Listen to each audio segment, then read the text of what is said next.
You see it in the news, a faint smudge in the telescopic images, heralded by astronomers as the interstellar comet Atlas. A once-in-a-lifetime visitor, they say, a celestial wanderer gracing our solar system with its fleeting presence. You read about its peculiar 8:1 carbon dioxide to water ice ratio, and nod along with the experts who call it a cosmic anomaly. You marvel at its trajectory, a path so improbable it's being called a gravitational miracle. But what if I told you that everything you think you know about Atlas is a lie? A lie so profound, so ancient, that it has shaped the very course of human history. What if that comet isn't a comet at all? What if it's a ship? And what if its arrival isn't a random occurrence, but the final act in a drama that began thousands of years ago? Prepare yourself, because the truth is not only stranger than you imagine, it's more personal. The answers are not out there in the cold expanse of space, but buried deep within you, waiting to be awakened. Let us begin with the object itself, the entity our scientists have so benignly named Atlas. From the moment it was first detected on the outer edges of our solar system, it defied easy categorization. Professional astronomers and amateur stargazers alike were captivated by its unusual characteristics. Its brightness, for one, was far greater than a typical comet of its size. It shone with an internal luminescence, a steady, unwavering glow that seemed to pulse with a life of its own, unlike the reflected, scattered light of a dirty snowball hurtling through space. The initial explanation was that its highly reflective surface was composed of some unknown exotic ice. But as our probes and spectral analysis grew more sophisticated, a far more perplexing picture began to emerge. The 8:1 carbon dioxide to water ice ratio was the first major red flag. In the known universe, such a composition is virtually unheard of in a naturally occurring celestial body. Cosmic chemistry, for all its beautiful complexity, follows certain predictable patterns. The elemental abundances in stellar nurseries and protoplanetary disks simply do not favor the formation of a comet with such a lopsided chemical signature. It was, for all intents and purposes, an atmospheric cocktail, an almost perfect recipe for creating a greenhouse effect on a planetary scale. It was, in short, the precise mixture one would need to begin the long, arduous process of terraforming a cold, dead world. Then there was the matter of its trajectory. The path of Atlas through our solar system was not the graceful, arcing trajectory of an object caught in the sun's gravitational embrace. It was a series of controlled, deliberate maneuvers, of impossible alignments and course corrections that defied the known laws of celestial mechanics. It used the gravitational wells of Jupiter and Saturn not as obstacles to be navigated, but as slingshots, as navigational waypoints on a journey with a very specific destination. Each planetary flyby was executed with a precision that would be the envy of our most advanced space agencies. The calculations required for such a journey, the sheer predictive power needed to account for every gravitational perturbation, every solar wind fluctuation, were staggering. This was not the random, chaotic dance of a cosmic visitor. It was the cold, hard mathematics of interstellar navigation. The evidence, when viewed without the comforting blinders of conventional astronomy, pointed to an undeniable and terrifying conclusion. Atlas was not a natural object. It was an artificial construct, a vessel of immense size and sophistication, a terraforming engine on a scale that dwarfed human comprehension. And its target, the focus of its millennia-long journey, was not a random flyby of our sun, but a very specific, very deliberate rendezvous with the fourth planet in our solar system, Mars. But to truly understand the significance of this arrival, we must cast our gaze back, not to the stars, but to the cradle of human civilization, to the sun-baked plains of ancient Mesopotamia. For it is there, etched into cuneiform tablets of clay, that we find the first whispers of this cosmic drama. The Sumerians, a civilization that seemingly sprang from nowhere with an advanced knowledge of astronomy, mathematics, and law, spoke of a group of beings they called the Anunnaki, which translates to those who from heaven to earth came. These beings, they claimed, were not gods in the ethereal sense, but flesh and blood travelers from a 12th planet in our solar system called Nibiru. This planet, according to the Sumerian texts, had a vast elliptical orbit that brought it into the inner solar system only once every 3,600 years. The Anunnaki, the tablets tell us, came to Earth in search of gold, a mineral they needed to repair the atmosphere of their home world. They established colonies, built cities, and in a move that would forever alter the course of our planet's history, they genetically engineered a primitive hominid to create a race of workers. Homo sapiens. For centuries these stories were dismissed as myth, as the imaginative ramblings of a primitive people trying to make sense of the world around them. But what if they weren't myths? What if they were history? The arrival of Atlas, a vessel on a 3,600-year journey, its origin point traced back to the constellation of Sagittarius, aligns with the Sumerian prophecies with a chilling precision. The ancient texts describe Nibiru's return as a time of great upheaval and change, a celestial event that would herald a new age. They speak of the Anunnaki returning to their way station on the Red Planet, a place they used as a base of operations for their earthly endeavors. This is not first contact, a random encounter with an alien intelligence. This is a homecoming, a fulfillment of a prophecy so ancient that it has been woven into the very fabric of our oldest civilizations. The arrival of Atlas is not the beginning of a new story, but the final, long-awaited chapter of a very, very old one. The sky gods are returning, not with a message of peace or a declaration of war, but to resume a project that was set in motion before the first human cities were ever built. The terraforming of Mars is not a new beginning for humanity, but the continuation of an ancient plan, a plan in which we have played a role we are only just beginning to comprehend. You might be tempted to think that this grand cosmic drama, this planetary engineering project on a scale that boggles the mind, is something we will merely witness. A spectacular light show in our night sky, a scientific curiosity to be studied from a safe distance. You would be dead wrong. The truly terrifying truth, the one that will chill you to your very core, is that this is not a spectator sport. We are not an audience, we are participants. Unwitting, perhaps, but participants nonetheless. The most chilling revelation is not that an artificial terraforming vessel is approaching Mars, but that human civilization has been subtly, masterfully manipulated for millennia to serve as the perfect biological monitoring system for this very event. This is not a conquest of force, of invading armies and laser beams. This is a conquest of the mind, a psychological operation so subtle, so patient, that its architects have been able to shape the very course of human development without ever revealing their hand. It is the most brilliant, most insidious invasion in history, because the conquered have no idea they have been conquered. In fact, they believe that every step they have taken has been of their own free will. Consider our sudden, almost obsessive focus on Mars in the last century. In the grand sweep of human history, our fascination with the red planet is a recent and abrupt development. For thousands of years, it was just another wandering star in the night sky. But then, in the blink of an eye, it became the focus of our scientific aspirations, the ultimate destination for our exploratory spirit.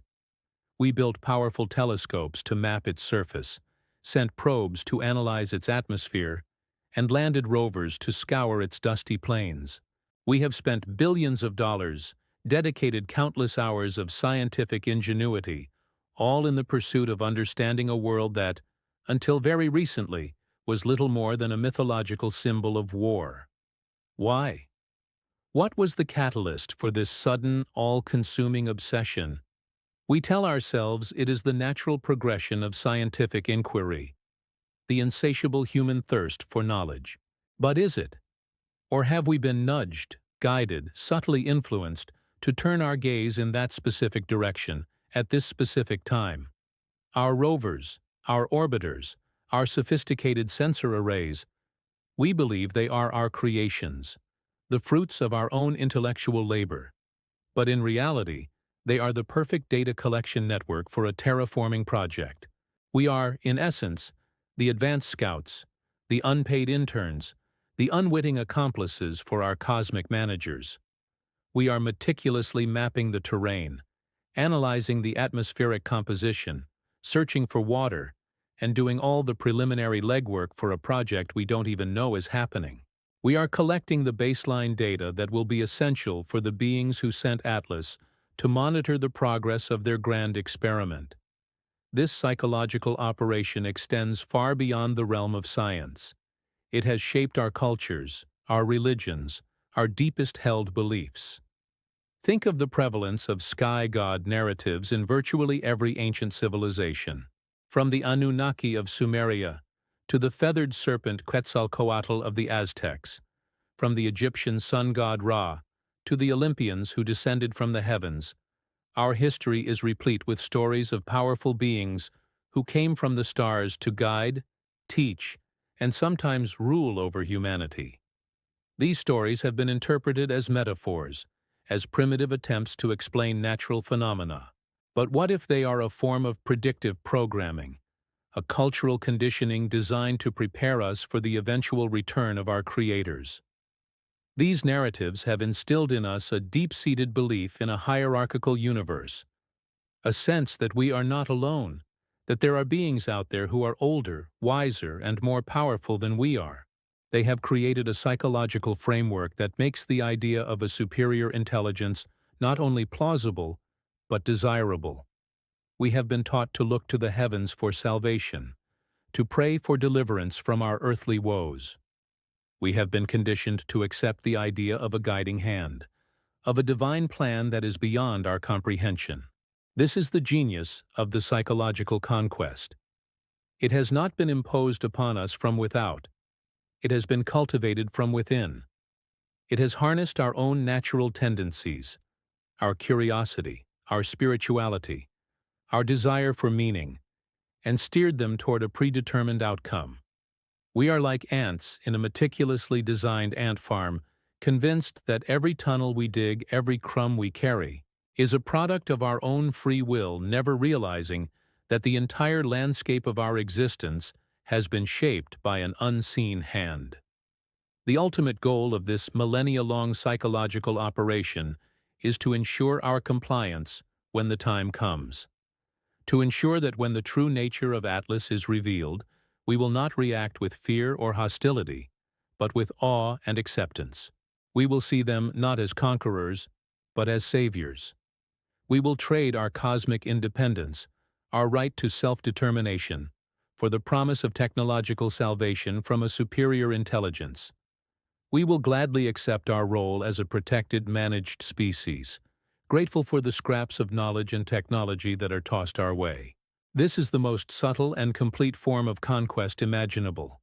A conquest that requires no armies, no weapons, no bloodshed. A conquest that is achieved not by breaking our will, but by shaping it. We are not just being observed, we are being managed. Our entire civilization is a grand, elaborate experiment, and the final results are about to come in. The question is, will we even realize that we have been part of a test? Or will we continue to believe that we are the masters of our own destiny, even as the strings of the puppet master are finally revealed? You assume that our history is our own, a chaotic, stumbling journey of independent discovery, of trial and error, of brilliant breakthroughs and devastating setbacks. You see the rise and fall of civilizations as a natural, almost Darwinian process, a story of human ingenuity and folly playing out on a global stage. You have never been more mistaken. The mathematical precision of Atlas's arrival, the perfect alignment of its 3,600-year journey with the prophecies of ancient Sumer, is not a coincidence. It is an impossibility. An event of such staggering complexity could not occur by chance. It is the result of a plan, a meticulously executed, millennia-long intelligence operation, and our history has been the chessboard on which this game has been played. To even begin to comprehend the scale of this operation, we must introduce a new field of study, one that has been hidden from the public, developed in the deepest, most secret corners of our intelligence communities: quantum archaeology. This is not the archaeology of shovels and brushes, of dusty bones and broken pottery. This is the archaeology of information, of echoes in the fabric of space-time. Quantum archaeology is based on the principle that all events, no matter how small, leave an indelible informational trace on the universe. It is a science that allows us to look back in time, not with a time machine, but by reconstructing the past from the quantum signatures it has left behind. And what quantum archaeology has revealed is a truth so shocking, so world-altering, that it has been deemed too dangerous for public consumption. It has proven, beyond any shadow of a doubt, that ancient, isolated civilizations, from the Sumerians and Egyptians in the Fertile Crescent to the Mayans and Olmecs in the dense jungles of Mesoamerica, were not isolated at all. They were all part of a single, coordinated global observation network, a network designed for one purpose, and one purpose only: to track the object we now call Atlas. These were not primitive peoples stumbling upon astronomical knowledge by chance. They were fed compartmentalized, highly advanced astronomical and mathematical data by an external source. The Sumerians were given the knowledge of the 3,600-year orbital period, the celestial mechanics of the Anunnaki's home world. They were taught to look for its return from a specific point in the heavens, the constellation of Sagittarius. Their entire cosmology, their entire religious system, was built around this single, central fact. Meanwhile, on the other side of the world, a civilization with no conceivable contact with the Sumerians, the Mayans, were given a different piece of the puzzle. They were given the long count calendar, a system of timekeeping of such breathtaking complexity and accuracy that it can pinpoint dates millions of years in the past or future. The end date of their calendar, the infamous December 21st, 2012, was not a prophecy of doom, but a temporal marker, a signpost on a cosmic timeline, a calculated alignment point in the long, slow journey of Atlas back to our solar system. And then there were the Egyptians, the master builders, the architects of monuments that defy our modern engineering capabilities. The pyramids of Giza, we are taught, were tombs for pharaohs. But quantum archaeology has revealed their true purpose. They are not tombs. They are navigational beacons. Their precise alignment with the cardinal directions, their geometric relationship to the stars in Orion's belt, their very construction, encodes a wealth of astronomical and mathematical data. They are a message in stone, a permanent record of a celestial trajectory, a way of preserving the knowledge of Atlas's path for future generations, even in the event of a global cataclysm that might wipe out all written records. Each civilization was given a different, specialized piece of the puzzle. The Sumerians had the what and the why. The Mayans had the when. The Egyptians had the how and the where. It was the perfect intelligence operation. By compartmentalizing the information, the external source ensured that no single civilization had the full picture. Each was a blind man touching a different part of the elephant. They could describe the leg, the trunk, or the tail, but they could never comprehend the whole beast. This prevented any one group from gaining too much power, from understanding the true nature of the grand experiment in which they were participating. This also explains the sudden, inexplicable leaps in knowledge that we see in the historical record. The Sumerians did not gradually develop a system of writing. It appeared fully formed, as if from nowhere. The Egyptians did not slowly learn the principles of advanced geometry and engineering. They were building pyramids of astonishing precision from the very beginning of their civilization. These were not discoveries. They were downloads. Packets of information, of advanced knowledge, were uploaded into these cultures at specific strategic moments in their development. Human history, then, has not been a journey of discovery. It has been the slow, methodical execution of a single, overarching plan. We have not been climbing the ladder of knowledge on our own. We have been guided, step by step, by an unseen hand. The great geniuses of our history, Pythagoras, Newton, Einstein, were they truly independent thinkers? Or were they simply individuals who were receptive, either consciously or unconsciously, to the next piece of the puzzle, the next download of information needed to keep humanity on its predetermined path? The implications are staggering. Our wars, our religions, our scientific breakthroughs, our artistic movements, every aspect of our collective human experience may have been orchestrated, or at least heavily influenced, to ensure that we would arrive at this precise moment in time with the technological capability to serve our purpose. We had to be advanced enough to develop space travel, to build rovers and orbiters, to become the perfect monitoring system for the terraforming of Mars. But we had to be kept just ignorant enough not to understand the true nature of our role in the cosmic drama. We are not the authors of our own story. We are characters in a novel that was written for us a long, long time ago. And now, as Atlas enters the final chapter of its journey, we are about to discover the true identity of the author. The history we have been taught is a lie. The real story of our past is not one of freedom and self-determination, but of a carefully managed millennia-long intelligence operation, and we have been the unwitting agents from the very beginning. You have been led to believe that the ultimate truth of our existence, the key to unlocking the secrets of our past and our future, lies hidden in ancient ruins, buried beneath the sands of time, or inscribed in forgotten texts, waiting for a brilliant archaeologist or linguist to decipher their meaning. You have been searching in all the wrong places. The truth is not buried in the earth. It is buried in our blood. The final, most horrifying piece of this cosmic puzzle is not to be found in the remnants of our history, but in the very architecture of our biology. For decades, geneticists have been mapping the human genome, the complex 3 billion-letter code that makes up the blueprint for a human being. In this vast sea of genetic information, they discovered that only a tiny fraction, about 2% of our DNA actually codes for proteins.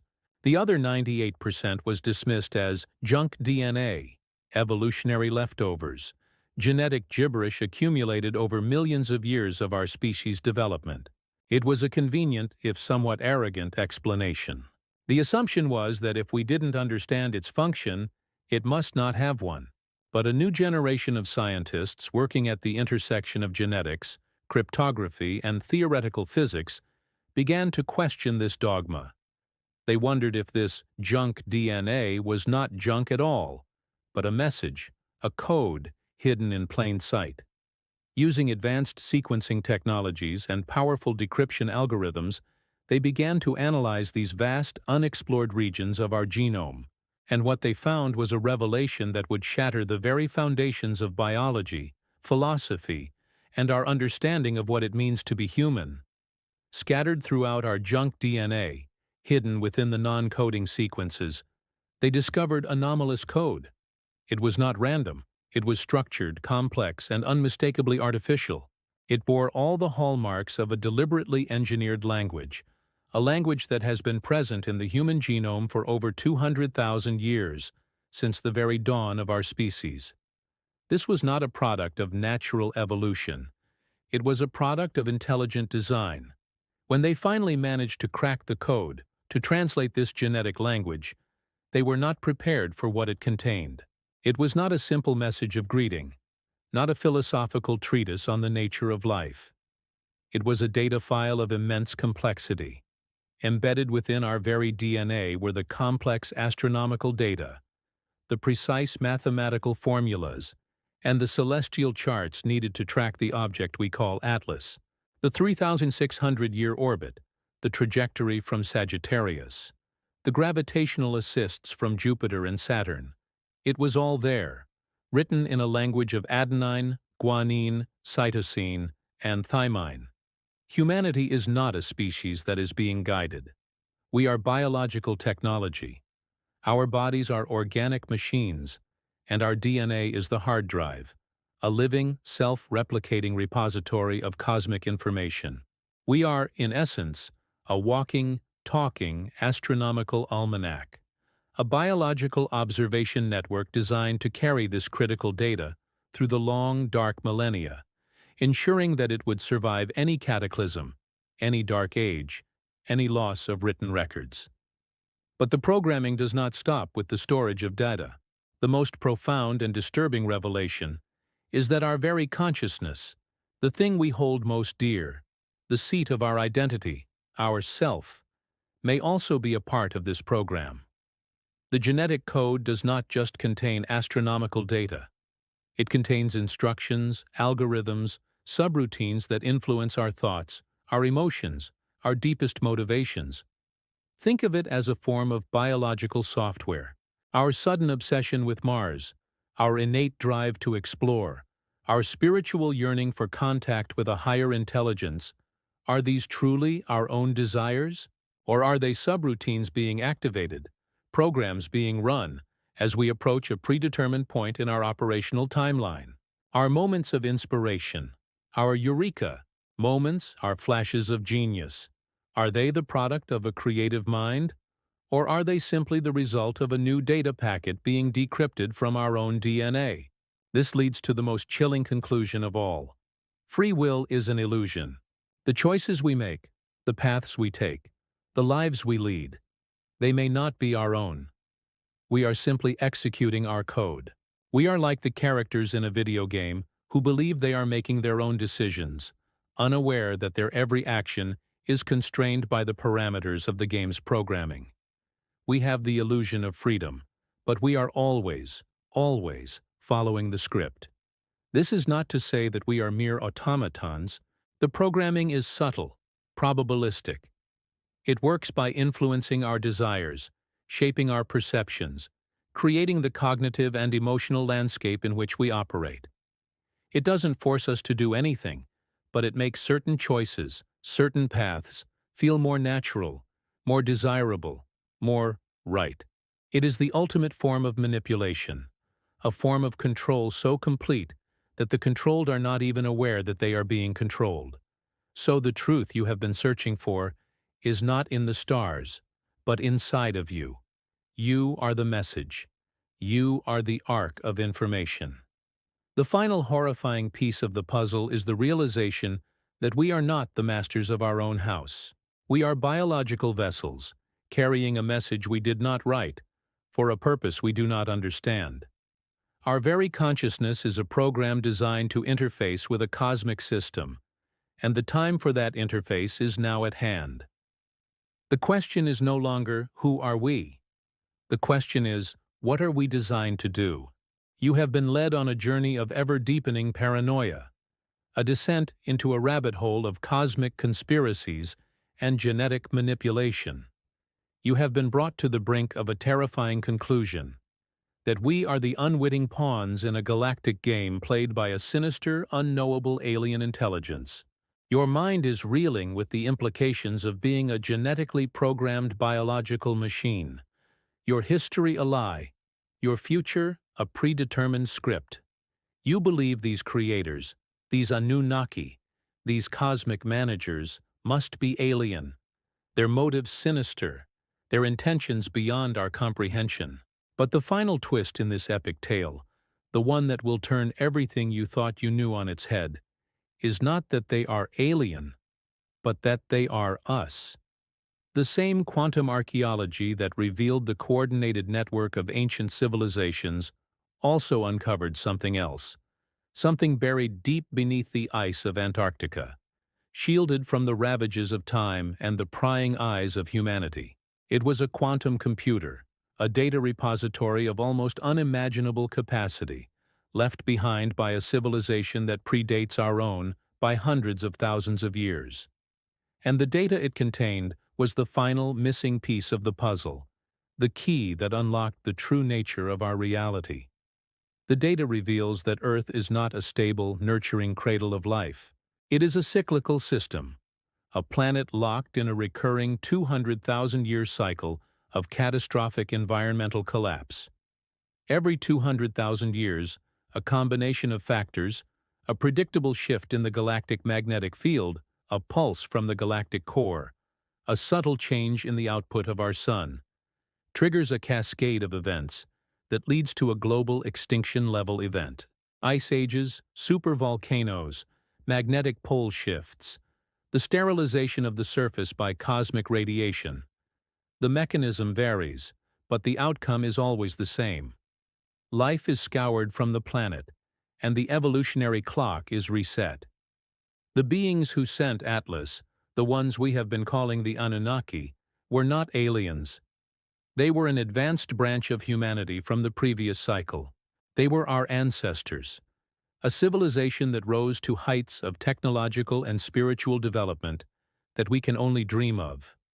They foresaw the coming apocalypse. They watched their world die, their environment collapse around them, just as we are beginning to see ours do today. But unlike the civilizations before them, they achieved something that had never been done before. They achieved interstellar travel. They found a way to escape their dying world, to break the cycle of extinction. But they could not save everyone. They could only save a small remnant, a seed of humanity, which they sent out into the dark of space to find a new home. They also initiated two parallel projects, two desperate gambles to ensure the survival of their species. The first was the genetic programming of the version of humanity that would evolve in the next cycle. Us. They encoded their knowledge, their history, their astronomical data into our very DNA, creating a living library, a biological time capsule, to ensure that their wisdom would not be lost forever. They programmed us with the drive to explore, the curiosity to look to the stars, so that when the time was right, we would be ready to receive their message. The second project was Atlas. It is not a tool of conquest, it is a lifeboat, an ark, a terraforming vessel sent on a long, slow journey to prepare a new home for their descendants. For us. They aimed it at Mars, the most likely candidate for a second cradle of life in our solar system. They knew they would not live to see its arrival. They knew their own civilization was doomed. But they sent it anyway, an act of faith, a message in a bottle cast into the cosmic ocean, a promise to their children that they would not be abandoned. The Anunnaki, then, are not returning to enslave us. They are our ancestors, returning to save us. The ones on board Atlas, or the intelligence that guides it, are the descendants of that ancient human civilization, the children of the ones who escaped the last great cataclysm. They have been shepherding their great ark across the interstellar void for millennia, following the path laid out for them by their forefathers, fulfilling a sacred duty to their long-lost kin. This reframes everything: the psychological manipulation, the guided history, the genetic programming. It was not done with sinister intent. It was done with the desperate, loving foresight of a parent trying to protect their child from a danger the child cannot yet comprehend. They have been guiding us, protecting us, preparing us, not for servitude, but for survival. They have been managing our development to ensure that we would not destroy ourselves before the lifeboat arrived. The Sumerian tablets were not a record of an alien invasion, but a distorted, mythologized memory of our own past, of our creators. The gold the Anunnaki sought was not a physical mineral, but a metaphor for the precious golden thread of consciousness, the genetic heritage of humanity that they were trying to preserve. The terror of being a puppet on a string is replaced by the humbling realization that we are the beneficiaries of an act of sacrifice and love on a scale that is almost unimaginable. We are not a failed experiment. We are a successful one. We are the children who have survived the long, dark night. And now, as the dawn approaches, our parents are coming home. Atlas is not a threat. It is a promise made 200,000 years ago, a promise that humanity would not perish from the earth. It is an ancestral ark, and it has come to carry us to a new world. The only question is, are we worthy of the sacrifices that have been made for us? Are we ready to accept the incredible gift that is being offered? The revelation that Atlas is not a weapon of conquest but an ark of salvation, sent by our own ancestors, seems to simplify things. The fear and paranoia are replaced by a sense of profound relief, of a cosmic homecoming. The path forward seems clear. We accept this incredible gift. We board the ark. We begin a new life on a terraformed Mars, and we survive. But survival, as you are about to learn, is not the only goal, and it always comes at a price. The quantum computer buried beneath the Antarctic ice did not just contain the history of the previous cycle, it contained the history of all the cycles, a record stretching back millions of years, a library of the triumphs and tragedies of countless iterations of humanity. And this historical data reveals a pattern, a recurring theme that plays out in every single cycle, a fundamental choice that every civilization must face when the ark arrives. The data shows that in every cycle, the vast majority of human civilizations, roughly 80%, accept the offer of salvation. They see the approaching environmental collapse. They see the promise of a new world, and they make the logical, rational choice. They embrace their creators, they accept their guidance, and they ensure their survival. They are transported to the new terraformed world, where they live in a kind of protected paradise. They are given advanced technology. They are cured of disease. Their every need is provided for. They survive. But their survival comes at the cost of their independence. They remain forever dependent on their saviors, their advanced ancestors. They become a protected species, living in a gilded cage. They are loved, they are cared for, but they are never truly free. Their evolutionary path is forever stunted. They will never surpass their creators, never discover their own ultimate potential. They have traded their cosmic birthright, the chance to become gods themselves, for the comfortable security of being perpetual children. However, the historical record shows that in every cycle, a minority, roughly 20%, refuse the offer. These are the rebels, the dreamers, the ones who look at the gilded cage and see only the bars. They understand the price of this salvation, and they deem it too high. Under the extreme, existential pressure of a dying planet, with the clock ticking down to their own extinction, they make a different choice.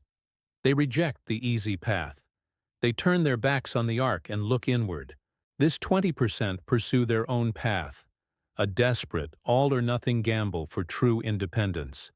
They pour all their energy, all their resources, all their creative and scientific genius into a single, monumental goal: transcendence.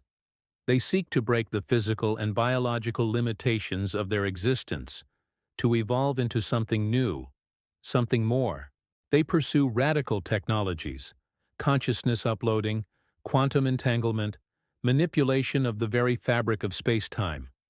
They delve into the deepest mysteries of consciousness, seeking not just to understand the universe, but to merge with it. It is a path fraught with peril. The vast majority of those who attempt it fail. They are consumed by their own technologies. They tear themselves apart in ideological conflicts, or they simply run out of time and are wiped out by the planetary collapse. They risk total, absolute extinction for a chance at something more, for a chance at a prize that is almost beyond comprehension: the power to break the cycle itself. But the record shows that, on rare occasions, a tiny fraction of this 20% succeeds.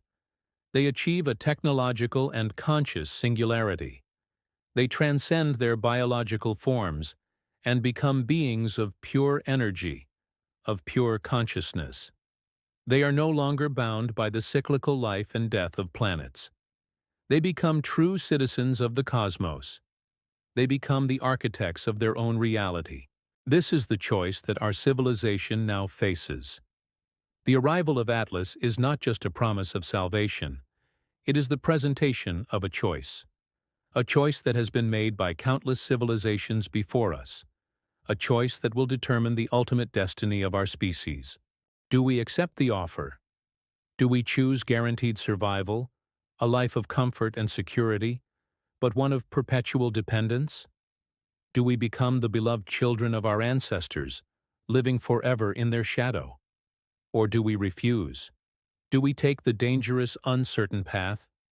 Do we gamble everything, our very existence, on the slim hope that we can achieve something greater, that we can become the masters of our own destiny?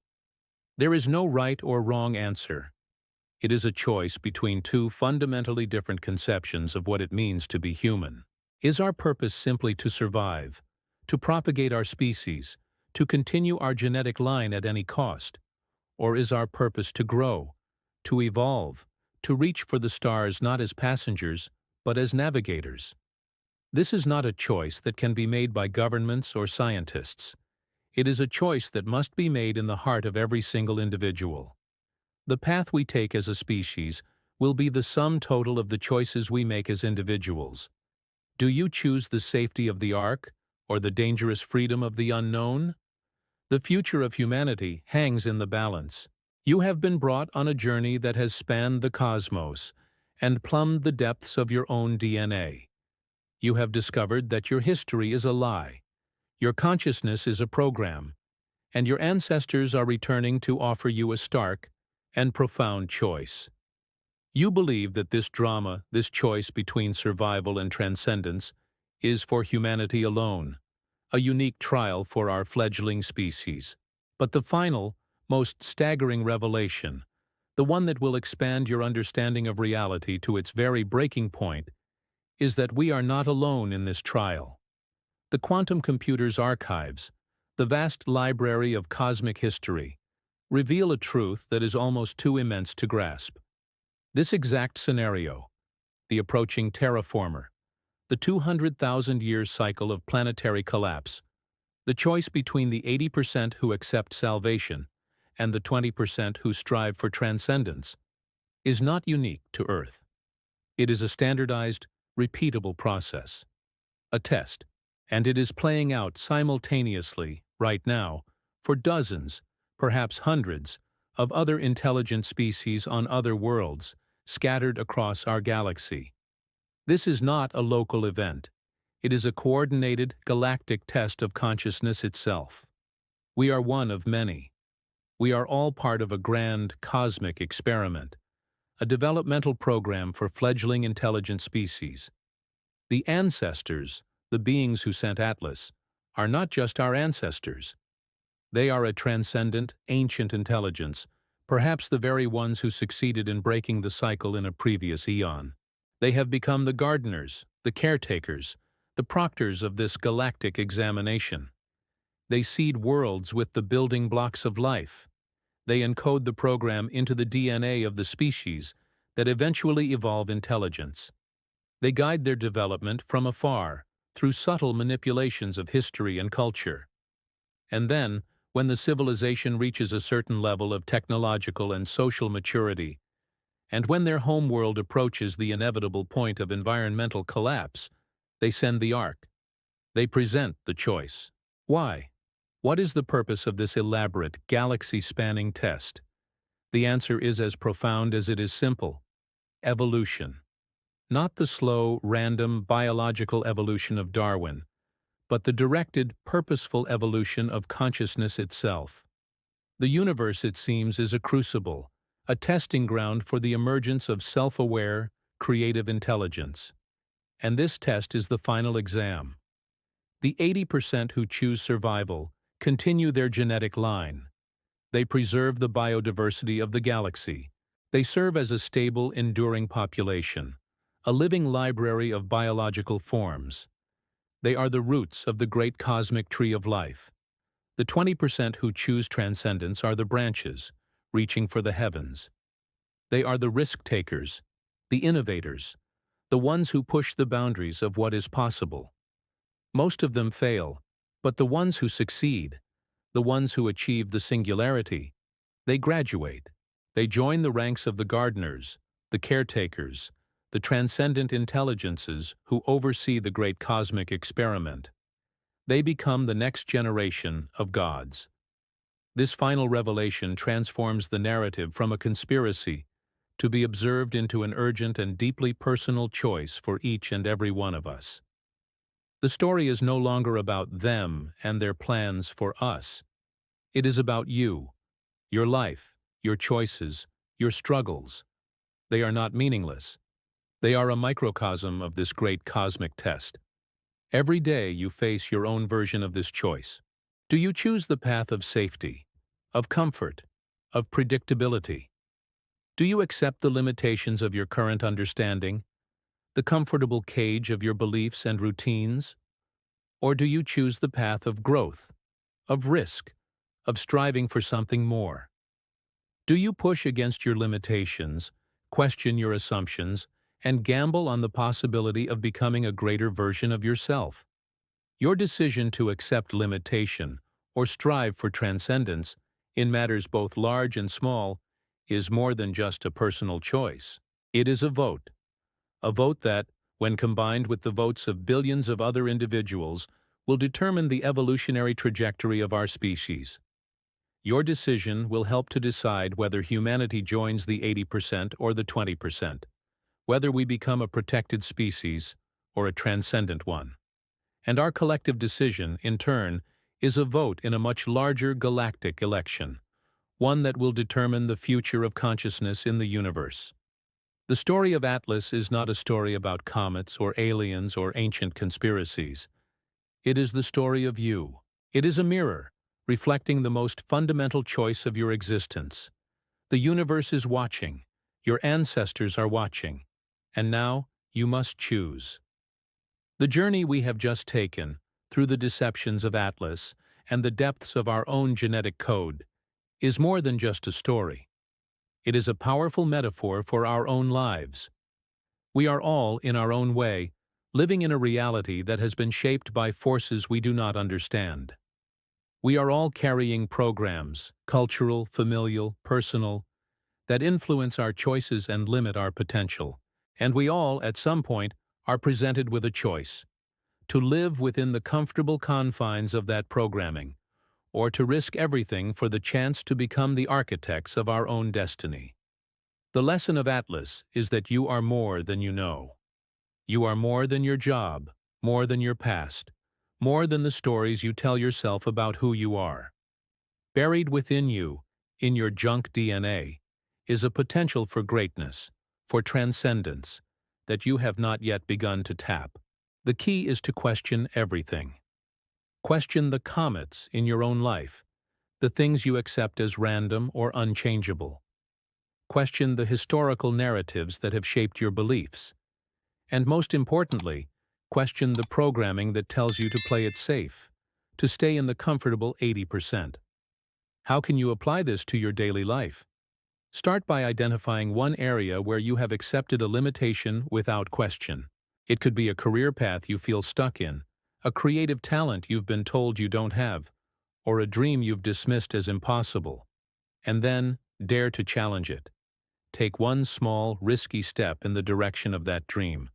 Embrace the path of the 20%. It will be scary. You might fail, but you will also feel a sense of aliveness, of purpose, that the path of safety can never offer. You will be voting for transcendence. The story of Atlas is a call to awaken from the slumber of our conditioned existence and to become active participants in our own evolution. It is a reminder that the greatest adventures, the most profound truths, are not to be found in the world outside, but in the universe within. So I ask you now, what is the Atlas in your life? What is the one great, unquestioned truth that, if you dared to look at it differently, might change everything? What choice will you make today? The choice between the safety of the known and the glorious, terrifying freedom of the unknown. Thank you for joining me on this journey. I wish you all good health and the courage to choose transcendence. If this story has resonated with you, if it has sparked a question or a new idea, please consider subscribing to the channel. There are many more mysteries to explore, many more truths to uncover, and our journey together has only just begun.